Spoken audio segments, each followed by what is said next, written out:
Hello नमस्कार, welcome. कैसे हैं आप लोग? स्वागत है आप सभी का खान ग्लोबल स्टडीज पर।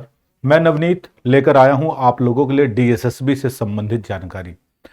तो डीएसएसबी में क्या जानकारी लेकर के आया हूं जिसकी आपको रहती है बहुत ज़्यादा तलाश। बहुत सारी चीज़ें आपके मन में रहती हैं कि भाई हम फॉर्म भर रहे हैं तो उसकी क्या योग्यता होती है, मतलब क्या एलिजिबिलिटी क्राइटेरिया है, उसके बारे में डिस्कस करेंगे आज की इस वीडियो में। दूसरा हम ये देखेंगे कि एग्जाम पैटर्न क्या है, मतलब पेपर का पैटर्न क्या होता है, तो पेपर पैटर्न या एग्जाम पैटर्न के बारे में बात करेंगे। तीसरी बात करेंगे कि अपेयरिंग वाले इसमें भर सकते हैं या नहीं भर सकते हैं। और अगली लास्ट हम बात करेंगे नेगेटिव मार्किंग है तो कितनी है, नहीं है तो है कि नहीं है, और है तो कितने नंबर की है। तो पहले नंबर पे शुरुआत करते हैं हम योग्यता के बारे में ध्यान रख लेते हैं।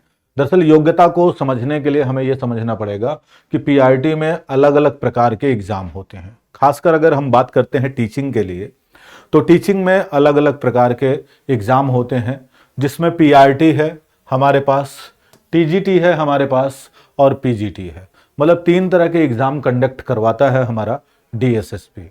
तो पीआरटी कौन कौन भर सकता है, पहले उसके बारे में समझ लेते हैं कि पीआरटी कौन भर सकता है।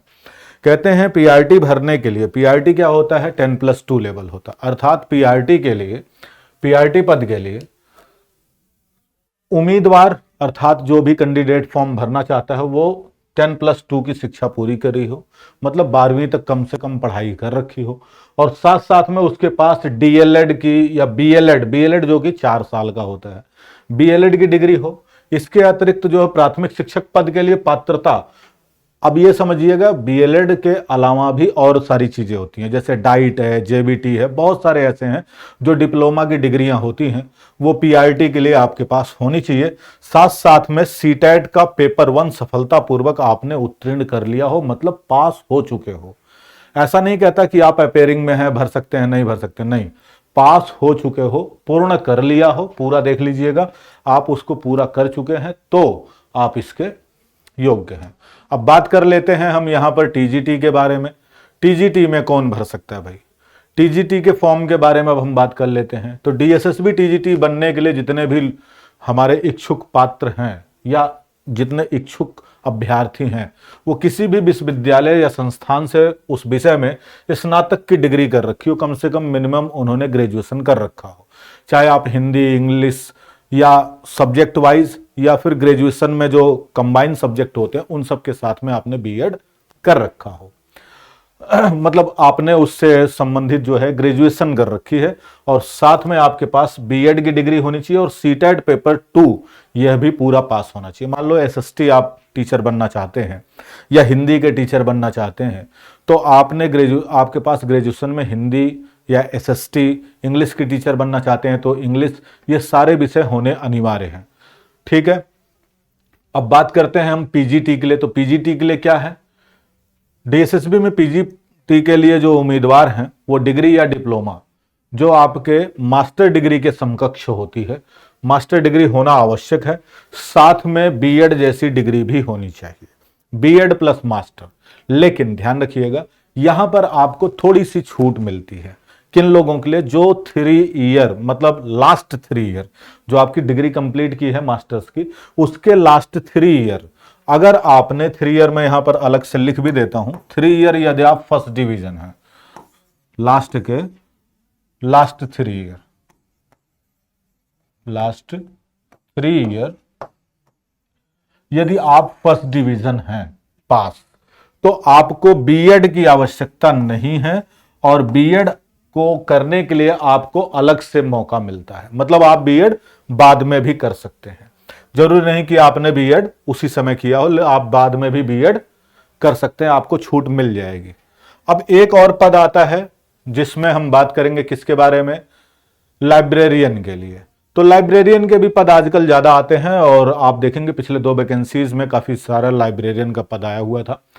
लाइब्रेरियन पद के लिए पात्र होने के लिए हमें क्या चाहिए, उम्मीदवार के पास स्नातक की डिग्री हो, और प्लस लाइब्रेरियन साइंस या लाइब्रेरियन जो डिप्लोमा होती, बीलिब वगैरह, इनमें से अगर आप पास हैं तो लाइब्रेरियन पद के लिए आप, क्योंकि यहां पर जितने भी चीजें मैं बता रहा हूं सिर्फ टीचिंग और टीचिंग से रिलेटेड बता रहा हूं, नॉन टीचिंग के पदों के बारे में हम यहां बात नहीं कर रहे हैं। तो ये सारी हैं, और इसके बारे में और डिटेल में जानकारी अगर चाहते हैं, कोई चीज नहीं समझ में आएगी तो उससे रिलेटेड वीडियो बना दूंगा मैं, आप एक बार कमेंट कर दीजिएगा, ठीक है। अब बात करते हैं पेपर पैटर्न की।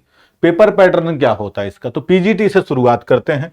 देखिए यहां पर आप लोगों के सामने मैं थोड़ा साइड हट जाता हूं, आप लोग देख सकते हैं यहां पर दो प्रकार के पेपर होते हैं, मतलब एक ही पेपर में दो भागों में बटा होता है। एक होता है हमारा मेन पेपर, जो सब्जेक्ट कंसर्न वाला होता है पार्ट, जिसमें हम सब्जेक्ट से रिगार्डिंग बात करते हैं, सब्जेक्ट के अकॉर्डिंग बात करते हैं।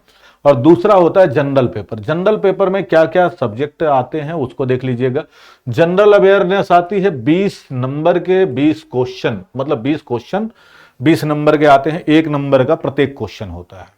इसके अलावा जनरल इंटेलिजेंस रीजनिंग एबिलिटी वाला पार्ट आता है, मतलब रीजनिंग सिंपल समझिएगा, 20 नंबर की रीजनिंग आ जाती है। अर्थमेटिक और न्यूमेरिक मतलब मैथ समझिए, मैथ वाले पार्ट में आपकी आ जाती है 20 नंबर का। इंग्लिश लैंग्वेज भी 20 नंबर की आती है और 20 मार्क्स का रहती है, और हिंदी भी रहती है आपकी 20 नंबर की और 20 मार्क्स की। ये चीज समझ लीजिए, चाहे आप पीआरटी का फॉर्म भर रहे हो, चाहे आप टीजीटी का फॉर्म भर रहे हो, चाहे आप पीजीटी का फॉर्म भर रहे हो, जनरल पेपर डीएसएसबी में सब में बराबर अंक का और बराबर क्वेश्चन रहते हैं, मतलब 20-20 क्वेश्चन ही आपको देखने को मिलेंगे। अच्छा, सब्जेक्ट कंसर्न अगर हम बात करते हैं यहां पर, तो 200 क्वेश्चन और 200 अंक के ये पीजीटी में रहता है, टीजीटी में नहीं। टीजीटी के लिए आगे हम बात करते हैं।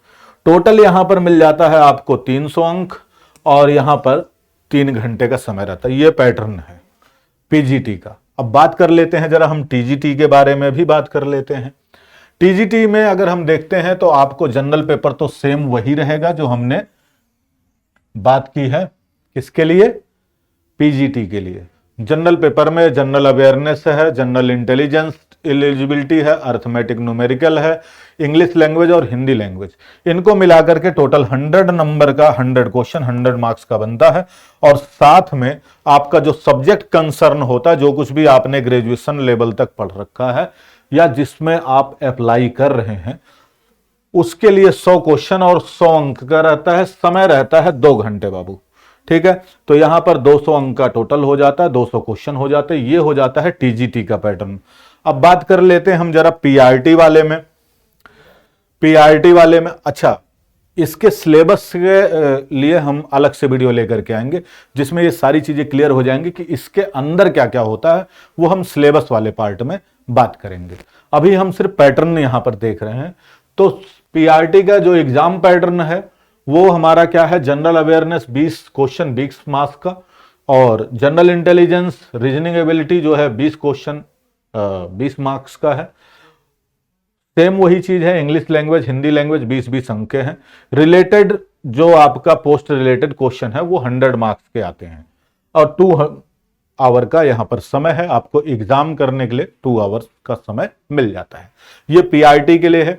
अब इस पीआरटी में 2 तरह के एग्जाम होते हैं, एक एमसीडी वाला भी होता है और एक जो है दिल्ली गवर्नमेंट का होता है। वो अलग विधान है, जब आएगा उसके बारे में, तो उसके बारे में हम आपसे डिस्कस करेंगे। अब बात करते हैं क्या अपेयरिंग वाले इस फॉर्म को भर सकते हैं या नहीं। क्या अपेयरिंग वाले इस फॉर्म को भर सकते हैं, तो देखो सीटेट जब आपको क्या मांगता है, ये सीटेट होना चाहिए आपका। सीटेट जो है वो कैसा होना चाहिए, पास होना चाहिए।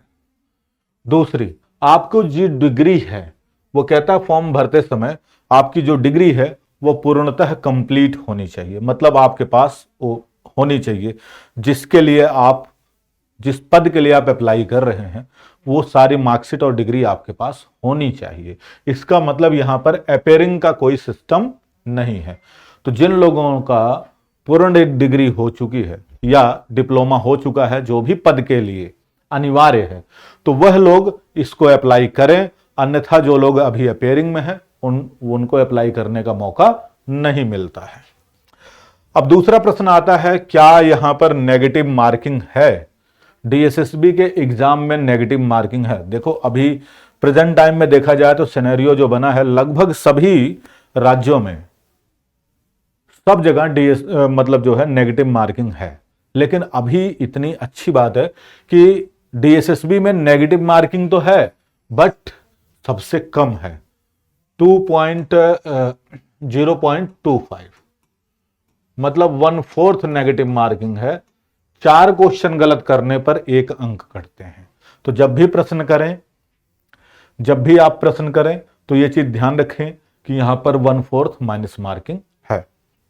अब एक चीज और समझिएगा, ये नेगेटिव मार्किंग जो होती है 1/4, ये सभी पेपर में, सभी मतलब जितने भी डीएसएसबी के एग्जाम होते हैं सभी में ही 0.25 की होती है, मतलब 1/4 की नेगेटिव मार्किंग होती है। इसलिए इसकी कट ऑफ इतनी ज्यादा नहीं जाती है बाकी जगह के हिसाब से। और इसकी कट ऑफ की वीडियो अगर आप चाहते हैं तो आप मुझे कमेंट करके एक बार जरूर बता दीजिएगा। इसकी कट ऑफ की वीडियो, एग्जाम पैटर्न और स्ट्रेटजी की वीडियो हम जल्द लेकर के आएंगे। और ये वीडियो और टीचिंग से रिलेटेड पढ़ाई और जानकारी के लिए आप केजीएस टीचिंग जो चैनल है उसको सब्सक्राइब कर लीजिए, जो आपको पिन कमेंट कर दिया जाएगा वीडियो में। वो नया चैनल आप लोगों के लिए बनाया गया है जिसमें आप लोग क्या करेंगे, उस चैनल से जुड़ जाइए। वहां पर आपको CTET, DSSB, KBS, NBS, PRT, Bihar, उन सभी एग्जाम्स के लिए प्रिपरेशन करवाया जाएगा। पूरी टीम कटिबद्ध है आप लोगों को प्रिपरेशन करवाने के लिए। मैं समझता हूं कि यह जानकारी आप लोगों को अच्छी लगी होगी, काफ़ी पसंद आई होगी। यह जानकारी अपने दोस्तों के साथ में साझा जरूर करिएगा और अपने दोस्तों को जुड़ने का मौका जरूर दें चैनल से, गुड क्वालिटी, बेस्ट क्वालिटी और ऑथेंटिसिटी के लिए। आप केजीएस टीचिंग वाले चैनल को सब्सक्राइब कर लीजिए और अपने दोस्तों के साथ में जितना हो सके उतना शेयर करते रहें। इसी के साथ में इस वीडियो में अभी हम लेते हैं आप लोगों से विदा। मिलेंगे फिर नई वीडियो में नई जानकारी के साथ। तब तक के लिए stay tuned, KGS teaching and Khan global studies. जय हिंद, जय भारत।